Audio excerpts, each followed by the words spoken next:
Hello everyone, welcome to the lecture. तो आज के लेक्चर में हम बात करेंगे BSOC 107 the topic of sociology of gender.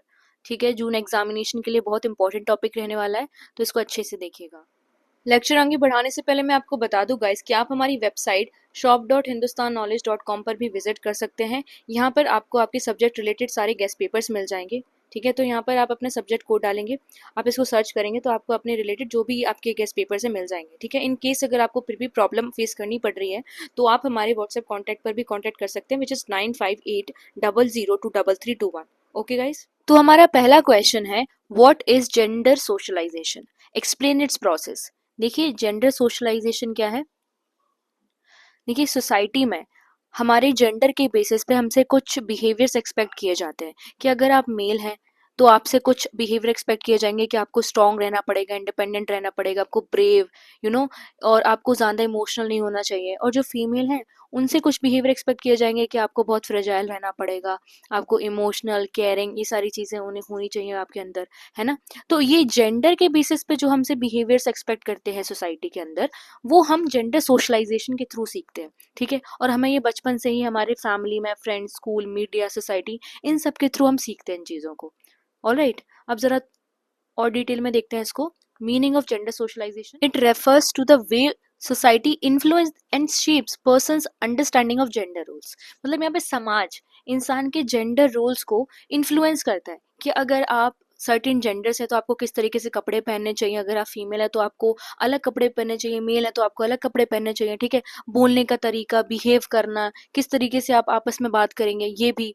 ठीक है, for example, boys are often encourage to be strong. मतलब हम जो बॉयज हैं उनसे एक्सपेक्ट करते हैं कि उनको स्ट्रॉन्ग बिहेवियर रखना चाहिए, इंडिपेंडेंट होना चाहिए, ब्रेव, है ना। ये जैसे जितने भी जो सुपर हीरोज वाली मूवीज हुआ करती थी, ये सब कुछ कौन देखते थे? बॉयज ज्यादा देखते थे, क्योंकि उनसे यही बिहेवियर एक्सपेक्ट किए जाते थे। जबकि गर्ल्स जो होती हैं उनको इनकरेज किया जाता है कि आपको केयरिंग, पोलाइट, इमोशनल होना चाहिए। इसलिए जो बारबीज वाली जो इमोशनल मूवीज हुआ करती थी वो गर्ल्स ज्यादा देखती थी। ठीक है, बिकॉज क्या होता है ना कि ये जो जेंडर सोशलाइजेशन है ये हमारे जन्म से ही शुरू हो जाता है। ठीक है, स्टार्टिंग से ही जो ह्यूमंस हैं उनको जेंडर के बेसिस पे अलग अलग चीज़ों को करने के लिए इनकरेज किया जाता है। ठीक है, और ये हमारा पूरी लाइफ तक रहता है, ये पूरी लाइफ तक हमारा जेंडर सोशलाइजेशन चलता है। ओके, अब जरा देखते हैं इसकी प्रोसेस क्या है। देखिए, फैमिली बहुत ज़्यादा इंपॉर्टेंट रोल प्ले करती है जेंडर सोशलाइजेशन में, क्योंकि यहाँ क्या होता है, बच्चे का इनिशियल बिहेवियर शेप होता है। ठीक है, आपने देखा होगा जब घरों में जो बच्चों के लिए हम टॉयज लेके आते हैं तो जो लड़के होते हैं उन लोगों को क्या मिलता है? कार्स। ठीक है, जो सुपर हीरोज होते हैं उनके कार्टून्स वगैरह उनको मिलते हैं। जबकि जो गर्ल्स होती हैं उनको डॉल्स, खिलौने या किचन सेट दिया जाता है। सबसे ज्यादा आप देखिए यहाँ पर आपको फैमिली के अंदर ही जेंडर सोशलाइजेशन देखने को मिल जाएगा। किस तरीके से एक गर्ल चाइल्ड को अलग तरीके से ट्रीट किया जाता है और बॉय चाइल्ड को अलग तरीके से ट्रीट किया जाता है। उनको ये बताया जाता है कि आप अलग जेंडर से तो आपको अलग अलग बिहेव करना होगा। गर्ल्स के लिए हम अलग कपड़े लेके आते हैं, बॉयज के लिए अलग कपड़े लेके आते हैं। बचपन से ही ये सी चीजें होती हैं। वो अलग टीवी शोज देखते हैं दोनों के दोनों, है ना। तो ये क्या है, फैमिली से ही स्टार्टिंग होती है इसकी। फिर आता है हमारा स्कूल। टीचर्स में have different expectation from boys and girls. अब जैसे अगर मैं आपको एग्जांपल दूं तो मेरे ही स्कूल में हमारे जो स्पोर्ट्स टीचर थे, वो जो हमारा स्पोर्ट डे हुआ करता था उसके लिए जब हम प्रिपेयर करते थे तो जो स्टंट रिलेटेड एक्टिविटीज़ हुआ करती थी ना, जहाँ पर पिरामिड बनाए जाते थे और जो कुछ डेयरिंग एक्टिविटीज़ होती थी, वहाँ पे बॉयज़ की ग्रुप बनाए जाते थे। और जब अगर बात कर लें रिले रेस की, ठीक है, या फिर जो स्मॉल बकेट रेस हुआ करती थी, इन सब चीज़ों की, इसके लिए, या खो खो हुआ करता था, इसके लिए गर्ल्स टीम ज़्यादा बनाई जाती थी। तो यहाँ से मतलब समझ में आ रही है बात कि स्टार्टिंग से ही इवन स्कूल में भी हमें बता दिया जाता था कि जो थोड़े डेयरिंग गेम्स होते हैं, ठीक है, जहाँ पे चोट लगने के चांसेस ज़्यादा होते हैं, वहाँ पे गर्ल्स को नहीं प्रेफर किया जाता है इतना। तो यहाँ से ही हम लोग सीखते हैं जेंडर सोशलाइजेशन जैसी चीज़ें। ठीक है, फिर peer groups. Children often learn what behaviour are accepted और rejected by their peers. For example, यहाँ पर एक लड़की है, ठीक है, और इसकी बाकी फ्रेंड्स हैं। ठीक है, इस लड़की के बाल बहुत शॉर्ट हैं, ठीक है, इसको शॉर्ट बाल रखना पसंद है। जबकि जो इसकी अदर फ्रेंड्स हैं उनके बाल बहुत लंबे हैं, जो कि टिपिकल लड़कियों के होते ही हैं, लंबे बाल। ठीक है, और अब क्या होता है कि भले ही इसको शॉर्ट हेयर्स में कंफर्टेबल फील होता है, लेकिन ये अपने पीयर प्रेशर में, क्योंकि उसे लगेगा उसकी बाकी फ्रेंड्स के लंबे बाल हैं तो ये भी अपने लंबे बाल स्टार्ट कर देगी रखना। ठीक है, तो ये क्या है, ये भी एक form of social gender socialization है, पीयर ग्रुप प्रेशर। ओके, फिर आता है मीडिया। मीडिया में हमारा जैसे टीवी हम जो देखते हैं, वहाँ पे जो मूवीज आती हैं, सोशल मीडिया, ठीक है, एडवर्टीजमेंट, किताबें, ये सारी चीजें। अब ये क्या करती हैं, कुछ स्पेसिफिक इमेज को प्रेजेंट करती हैं कि मैस्कुलिनिटी की एक स्पेसिफिक इमेज बना के रखेंगे और फेमिनिटी की अलग। जैसे हम मूवीज में देखते हैं, जो हमारा हीरो होता है, मेन कैरेक्टर, वो बहुत ज्यादा स्ट्रांग रहेगा, गुंडों से लड़ेगा, ठीक है, और दुनिया बचाएगा, ये सारी चीजें, ठीक है। जबकि जो फीमेल कैरेक्टर होती है, जो हीरोइन होती है, वो एक साइड कैरेक्टर का रोल प्ले करती है, और हम कह सकते हैं मोस्ट ऑफ द टाइम बहुत ज्यादा शांत और केयरिंग होगी, ठीक है। तो ये क्या है, ये एक इमेज सेट कर रखी है कि masculinity is like strong, brave, ठीक है। फेमिनिटी में क्या आता है, केयरिंग, सॉफ्ट, ये सारी चीजें, ठीक है। फिर सोसाइटी एंड कल्चर, हमारे जो कल्चरल ट्रेडिशन है, रिलीजियस बिलीव है, सोशल नॉर्म है, ये भी क्या करते हैं, जेंडर स्पेसिफिक रूल्स के बारे में बात करते हैं। ये जैसे कि कुछ रिस्पॉन्सिबिलिटीज होती हैं, जैसे मेल्स को बोला जाता है कि प्रोवाइडर होते हैं, और फीमेल्स को बोला जाता है ये केयर टेकर होती हैं, घर का काम संभालती हैं, ये सारी चीजें, ठीक है।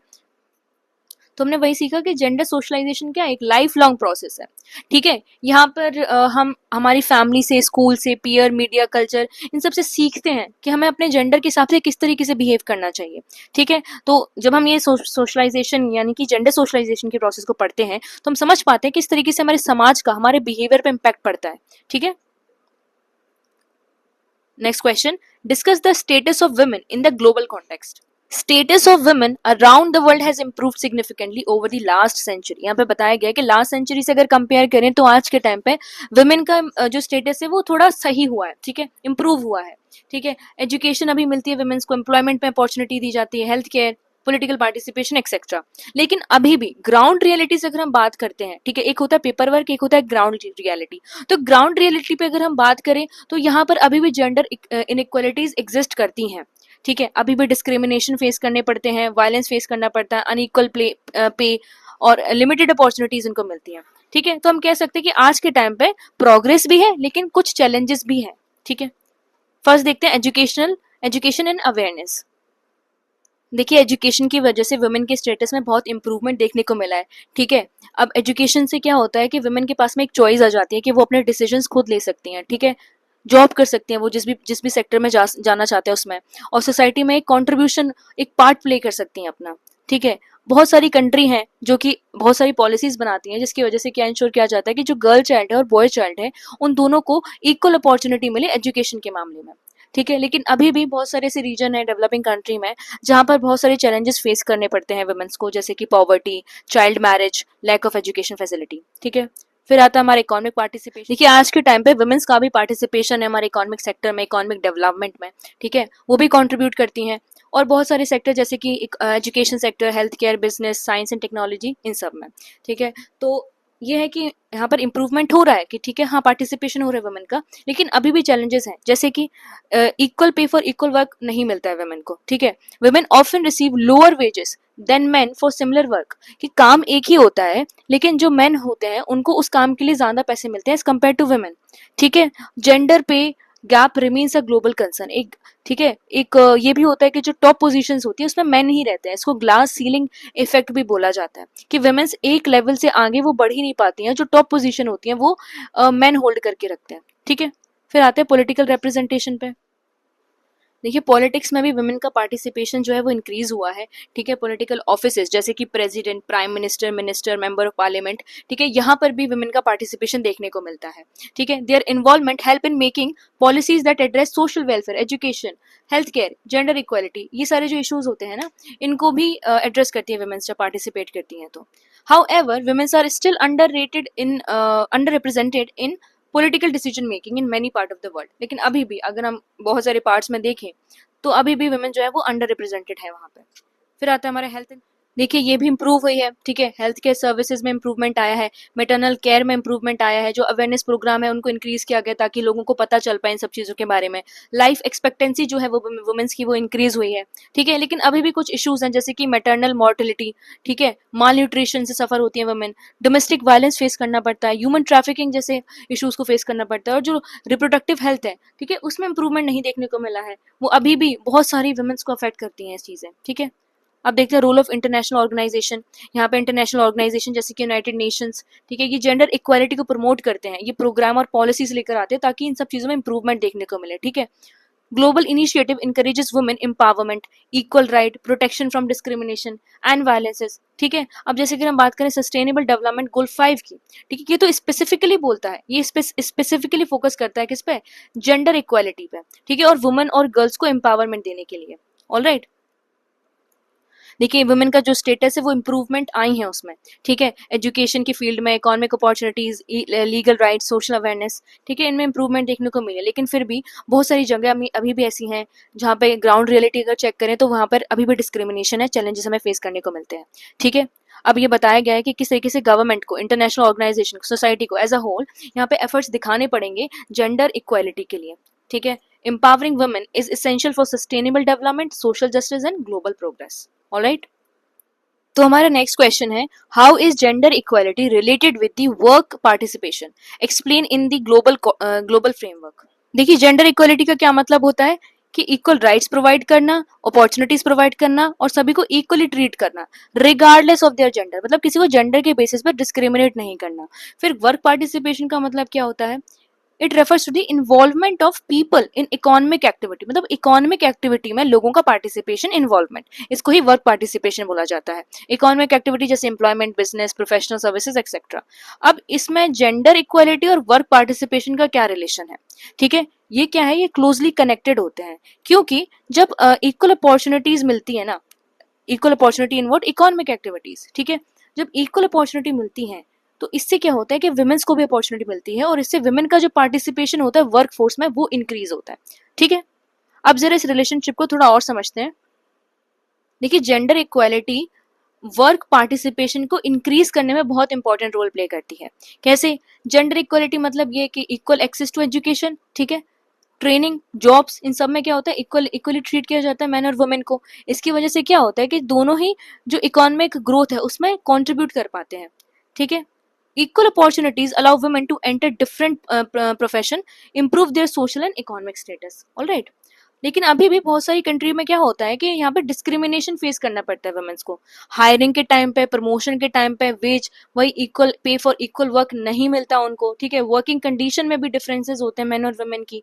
तो इनइक्वालिटी की वजह से क्या होता है, पार्टिसिपेशन में डिक्लाइन देखने को मिलता है। ठीक है, लेकिन अगर जेंडर इक्वालिटी रहेगी, जेंडर इक्वालिटी इंप्रूव होगी तो इस वजह से क्या होगा कि जो बैरियर होते हैं, जो चैलेंजेस होंगे वो हमारे डिक्रीज रहेंगे और वुमेन जो है वो वर्क में पार्टिसिपेट कर पाएंगी। ऑलराइट, फिर आता है global scenario of gender equality and work participation. देखिए वैसे तो जो वुमेन का पार्टिसिपेशन है वर्कफोर्स में वो इंक्रीज हुआ है significantly all over the world. ठीक है, more women are now working in sectors such as education, healthcare, technology, business etc. ठीक है, मतलब बहुत सारे सेक्टर में वुमेन का जो पार्टिसिपेशन है वो इंक्रीज हो रहा है, लेकिन अभी भी जेंडर गैप एग्जिस्ट करता है बहुत सारी कंट्री में। अगर हम बात करें डेवलप्ड कंट्री में तो यहाँ पर क्योंकि एजुकेशन बेटर हो गई है, ठीक है, चाइल्ड केयर फैसिलिटीज आ गई, लीगल प्रोटेक्शन है, अवेयरनेस है लोगों के बीच में, तो इसकी वजह से क्या होता है फीमेल जो पार्टिसिपेशन है वर्कफोर्स में वो यहाँ पर हाई है। ठीक है, लेकिन अगर हम बात करें डेवलपिंग कंट्रीज की, यहाँ पर अभी भी जो चैलेंजेस है वो वुमेन को फेस करने पड़ते हैं, जैसे कि poverty, cultural restrictions, lack of education, unpaid domestic work भी होता है। ठीक है, इससे क्या होता है जो वुमेन की जो एम्प्लॉयमेंट अपॉर्चुनिटीज होती है ना वो लिमिट होती है। ठीक है, women also continue to earn less than man, equal pay नहीं है फॉर इक्वल वर्क। ठीक है, और आज भी जो लीडरशिप पोजीशन होती है ना उसमें सिर्फ आपको मेन ज्यादा दिखेंगे, वुमेन्स का रिप्रेजेंटेशन इतना नहीं है। ठीक है, तो इंटरनेशनल ऑर्गेनाइजेशन के मुताबिक ये बताया गया कि जो जेंडर इक्वालिटी है, ठीक है, इसके इंप्रूवमेंट से क्या होगा कि जो ग्लोबल इकोनॉमिक ग्रोथ है ना वो भी इंप्रूव होगी। ठीक है, और जो पॉवर्टी है वो रिड्यूस होगी। अब जरा इंपॉर्टेंस देखते हैं कि क्या है जेंडर इक्वालिटी का वर्क पार्टिसिपेशन में क्या इंपॉर्टेंस है। तो पहला हमारा इकोनॉमिक ग्रोथ, प्रोडक्टिविटी में इंक्रीज होगा, नेशनल इनकम में इंक्रीज होगा। ठीक है, फिर पॉवर्टी रिडक्शन, ठीक है, जब वुमेन फाइनेंशियल इंडिपेंडेंट होंगी और उनका लिविंग स्टैंडर्ड इंप्रूव होगा तो पॉवर्टी में भी डिक्लाइन देखने को मिलेगा। सोशल डेवलपमेंट, ठीक है, फेयरनेस, डिग्निटी, सोशल जस्टिस, ठीक है, ये सारी चीजें प्रमोट होंगी जेंडर इक्वालिटी के थ्रू। फिर बेटर डिसीजन मेकिंग, ठीक है, अब बेटर डिसीजन मेकिंग क्यों, क्योंकि देखिए बोथ मेन एंड वुमेन दोनों का पर्सपेक्टिव यहाँ पे हम देख पाएंगे। अभी क्या है कि मोस्ट जो वुमेन्स के इश्यूज होते हैं, जो वुमेन कंसर्न होती हैं जिन चीजों से, वो अभी इतने ज्यादा फोकस में नहीं होते हैं। ठीक है, तो जब वुमेन पार्टिसिपेट करेंगे, जेंडर इक्वालिटी होगी तो दोनों के पर्सपेक्टिव से हम चीजों को देख पाएंगे। फिर sustainable development, gender equality is a key goal for achieving sustainable and inclusive development world wide. Okay, हमने पढ़ा कि कैसे जेंडर इक्वालिटी और वर्क पार्टिसिपेशन आपस में इंटरकनेक्टेड होते हैं। जेंडर इक्वालिटी की वजह से क्या होता है, वर्क पार्टिसिपेशन में इंप्रूवमेंट आते हैं। ठीक है, अगर हम इक्वल एक्सेस दें एजुकेशन में, एम्प्लॉयमेंट में, लीडरशिप अपॉर्चुनिटीज में, तो यहाँ पर क्या होगा, वर्क फोर्स जो पार्टिसिपेशन है उसमें भी इंक्रीमेंट देखने को मिलेगा। तो यहाँ पर बताया गया कि गवर्नमेंट्स को, ऑर्गेनाइजेशन को, सोसाइटी को, ठीक है, जो इक्वल अपॉर्चुनिटीज हैं वो प्रोवाइड करनी चाहिए, मेंस को भी और वुमेन को भी। Okay, next question, what are the major concern in the socialization process of girls in India? देखिए, सोशलाइजेशन एक प्रोसेस है जिसके माध्यम से हम सीखते हैं कि हमारे समाज में जो भी रूल्स हैं, ठीक है, हमारे समाज की क्या वैल्यूज हैं, बिलीव्स हैं, बिहेवियर कैसे करना है हमें अपनी सोसाइटी के अंदर, ये सारी चीजें हम सीखते हैं। ठीक है, तो अगर हम बात करें इंडिया में जो गर्ल्स हैं, ठीक है, उनका जो सोशलाइजेशन है वो उनके जन्म से स्टार्ट होता है और वो जिंदगी भर चलता है। ठीक है, वो फैमिली में सीखती हैं, स्कूल में सीखते हैं, कम्युनिटी में, मीडिया, रिलीजन, इनके थ्रू सीखती हैं। ठीक है, और ये सारी चीजें उस बच्ची की पर्सनालिटी को शेप करते हैं। लेकिन however girls often face several challenges and inequality during this process, और इस प्रोसेस के दौरान जो लड़कियां, उन्हें बहुत डिस्क्रिमिनेशन फेस करने पड़ते हैं, चैलेंजेस का सामना करना पड़ता है। ठीक है, तो पहले बात करते हैं जेंडर डिस्क्रिमिनेशन की। बहुत सारी परिवार में क्या होता है, जो बॉयज होते हैं, ठीक है, बॉयज को प्रेफरेंस दी जाती है, ठीक है, उनको इंपॉर्टेंट समझा जाता है गर्ल्स से। तो फिर जब बात आती है कि अटेंशन की, ठीक है, रिसोर्स शेयर करने की, ठीक है, अपॉर्चुनिटी देने की, तो बॉयज को ज्यादा अपॉर्चुनिटीज मिलती हैं as compare to the girls. ठीक है, और इसकी वजह से क्या होता है कि अर्ली एज में उस बच्ची के अंदर ये भावना आ जाती है कि ठीक है, मेरे साथ में डिस्क्रिमिनेशन हो रहा है। फिर सेकंड आता है हमारा ट्रेडिशनल जेंडर रोल। देखिए, बचपन से सिखाया जाता है गर्ल्स को कि उनकी जो प्राइमरी रिस्पॉन्सिबिलिटी है वो हाउस होल्ड को मैनेज करना है, ठीक है, अपने परिवार की टेक केयर करना है। ठीक है, जबकि जो बॉयज होते हैं उनको ये बताया जाता है कि वो इंडिपेंडेंट है, उनको एम्बिशियस होना चाहिए, उनको स्ट्रांग होना चाहिए, जबकि गर्ल्स को ओबीडियंट होना चाहिए, पोलाइट होना चाहिए और डिपेंड होना चाहिए अपने मेल पार्टनर्स पर। ठीक है, तो ये जो स्टीरियोटाइप्स होते हैं ना, ये स्टार्टिंग में ही गर्ल्स के अंदर फीड कर दिए जाते हैं, जो कि उसके टैलेंट को और एबिलिटी को क्या करते हैं, रिस्ट्रिक्ट करके रखते हैं। फिर आते लिमिटेड एक्सेस टू एजुकेशन। हालांकि अभी चीजें सही हुई हैं, फिर भी जो गर्ल्स है वो अभी भी कुछ चैलेंजेस फेस करती हैं एजुकेशन के मामले में। ठीक है, पॉवर्टी, अर्ली मैरिज, ठीक है, household responsibility, social attitude, इन सब चीजों की वजह से क्या होता है, जो गर्ल्स होती हैं वो अपनी स्टडीज कंप्लीट नहीं कर पाती हैं। ठीक है, और जब एजुकेशन कंप्लीट नहीं हो पाती तो फिर फ्यूचर में क्या होता है, उनको एम्प्लॉयमेंट भी नहीं मिल पाएगी क्योंकि एजुकेशन उनकी कंप्लीट नहीं हुई है। ठीक है, फिर देखते हैं safety and security issue. Families often impose restriction on their movement, dress, social interaction. ठीक है, तो घर से बाहर नहीं निकलने देते हैं, उनको किस तरीके से ड्रेस पहनी ये भी रिस्ट्रिक्ट करते हैं। सोशल इंटरेक्शन, वो हर किसी से बात नहीं कर सकती हैं। ठीक है, ये सारे रिस्ट्रिक्शंस लड़कियों के ऊपर लगाए जाते हैं। किस डर की वजह से लगाए जाते हैं, हरासमेंट, वायलेंस, अब्यूज। ठीक है, इन सब की वजह से क्या होता है कि जो गर्ल्स की फ्रीडम होती है वो रिस्ट्रिक्ट हो जाती है। ठीक है, और वो पब्लिक लाइफ में पार्टी नहीं कर पाती है, पार्टिसिपेट ही नहीं कर पाती है। फिर early marriage and social pressure. Girls are expected to marry at a young age. ठीक है, इसकी वजह से उनके जो एजुकेशन है, उनकी करियर है, ठीक है, वो रिस्ट्रिक्ट हो जाता है। और अर्ली मैरिज की वजह से जो उनकी हेल्थ है, एजुकेशन है, पर्सनल ग्रोथ है, उसमें नेगेटिव इम्पैक्ट पड़ता है। ठीक है, unequal opportunity. Girls faces unequal opportunities in sports, leadership role, career. ठीक है, क्योंकि ऐसा माना जाता है कि कुछ प्रोफेशन है जो कि गर्ल्स के लिए सूट नहीं करते, वो मेंस के लिए ज्यादा सूट करते हैं, जिसकी वजह से जो गर्ल्स के इंटरेस्ट और एम्बिशन होते हैं उनको क्या कर दिया जाता है, डिस्करेज कर दिया जाता है। ठीक है, फिर influence of media and media often present unrealistic standard of beauty and behaviour for women. ठीक है, तो अगर आप मूवीज देखें या फिर टीवी सीरियल्स को देखें, सोशल मीडिया पे भी आप देख लीजिए कि जिस तरीके से जो वुमेन्स हैं उनकी जो पूरी काबिलियत है उनकी ब्यूटी से मेजर की जाती है। ठीक है, रादर देन कि वो कितनी इंटेलेक्चुअल हो सकती हैं, वो कितनी इंटेलिजेंट हो सकती हैं, इससे नहीं होता है कुछ।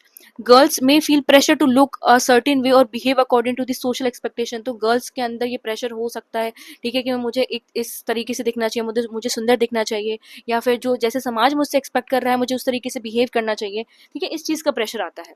सच influences can affect their self confidence and mental wellbeing, और इससे लड़की के सेल्फ कॉन्फिडेंस और उसकी मेंटल वेलबींग पे बहुत इंपैक्ट पड़ता है। तो वही बताया गया है कि कैसे अपॉर्चुनिटीज और चैलेंजेस दोनों ही जो सोशलाइजेशन प्रोसेस है उसको शेप करते हैं।